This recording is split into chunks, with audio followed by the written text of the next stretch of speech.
3,000ಕ್ಕೋಸ್ಕರ 12,000 ಕಳ್ಕೊಂಡೆ. ನಾನ್ ನಿಮ್ಮ ತುಮಕೂರು ಹುಡುಗಿ ರಂಜಿತಾ. ಇವತ್ತು ಬೆಂಗಳೂರಲ್ಲಿ ಸ್ವಲ್ಪ ಕೆಲಸ ಆಯ್ತು ಅಂತ ಹೇಳಿ ಬೆಂಗಳೂರಿಗೆ ಹೊರಟ್ವಿ. ಇವತ್ತು ಸಂಡೇ ಆದ್ರೂ ಬೆಂಗಳೂರು ರೋಡ್ ಎಲ್ಲ ಫುಲ್ ಖಾಲಿ ಖಾಲಿ ಅನ್ಸ್ತಾ ಇತ್ತು. ಅದಕ್ಕೋಸ್ಕರ ಒಂದ್ ವಿಡಿಯೋ ಮಾಡ್ಕೊಂಡೆ ಅಷ್ಟೇ. ವಿಡಿಯೋ ಮಾಡಿ ಸಾಕು ಹೆಲ್ಮೆಟ್ ಹಾಕು ಅಂತ ಹೇಳಿ ನಮ್ಮ ಹಸ್ಬೆಂಡ್ ಗಾಡಿ ನಿಲ್ಸಿದ್ರು. ಹಾಗೆ ಹೆಲ್ಮೆಟ್ ಹಾಕೊಂಡು ಬೆಳಿಗ್ಗೆ ಬೇಗ ಎದ್ದಿದ್ರಿಂದ ಹೊಟ್ಟೆ ತುಂಬಾ ಹಸಿತಾ ಇತ್ತು. ಅದಕ್ಕೋಸ್ಕರ ರೋಡ್ ಸೈಡ್ ಎಲ್ಲ ಇಡ್ಲಿ ತಿನ್ಕೊಂಡ್ವಿ ನೆಲಮಂಗಲದ ಹತ್ರ. ಇಷ್ಟು ವರ್ಷ ಬೆಂಗಳೂರಿಗೆ ಹೋಗಿದ್ರು ವಿಧಾನಸೌಧ ಹತ್ರ ಹೋಗಿರ್ಲಿಲ್ಲ. ಹಂಗೆ ವಿಧಾನಸೌಧ ನೋಡ್ಕೊಂಡ್ವಿ. ವಿಧಾನಸೌಧ ಹತ್ರ ಸುತ್ತಮುತ್ತ ಇರೋ ರೋಡ್ ಎಲ್ಲ ಎಷ್ಟು ನೀಟ್ ಅಂಡ್ ಕ್ಲೀನ್ ಆಗಿತ್ತು.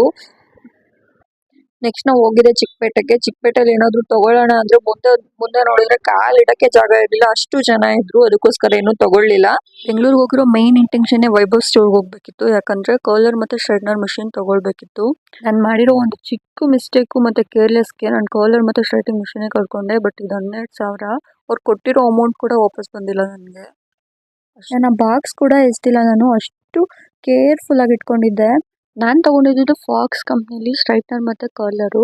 ಬಟ್ ಸ್ಟಿಲ್ ಅದನ್ನು ಹುಡುಕಿದ್ರು ಸಿಗಲಿಲ್ಲ. ಫ್ರೆಂಡ್ ಮದ್ವೆಗೆ ಹೋಗಿದ್ದು ಎಲ್ಲಾನು ಪ್ಯಾಕ್ ಆಗಿತ್ತು. ಒಂದೇ ಒಂದ್ಸಲ ಲಾಸ್ಟ್ ಮೂಮೆಂಟ್ ಅಲ್ಲಿ ಚೆಕ್ ಮಾಡಿದ್ರೆ ಆಕ್ಚುಲಿ ಸಿಗೋದೇನೋ. ನನ್ನ ಫ್ರೆಂಡ್ ಮದ್ವೆನೇ ಆಗಿದ್ರಿಂದ ಅವ್ರಿಗೆ ಕಾಲ್ ಮಾಡಿ ಎಲ್ಲ ಇನ್ಫಾರ್ಮ್ ಮಾಡಿದೆ. ಅಷ್ಟು ಕಾಸ್ಟ್ಲಿ ಇರೋದನ್ನ ಯಾರು ಕೊಡ್ತಾರೆ ಸಿಕ್ಕಿದ್ರೆ.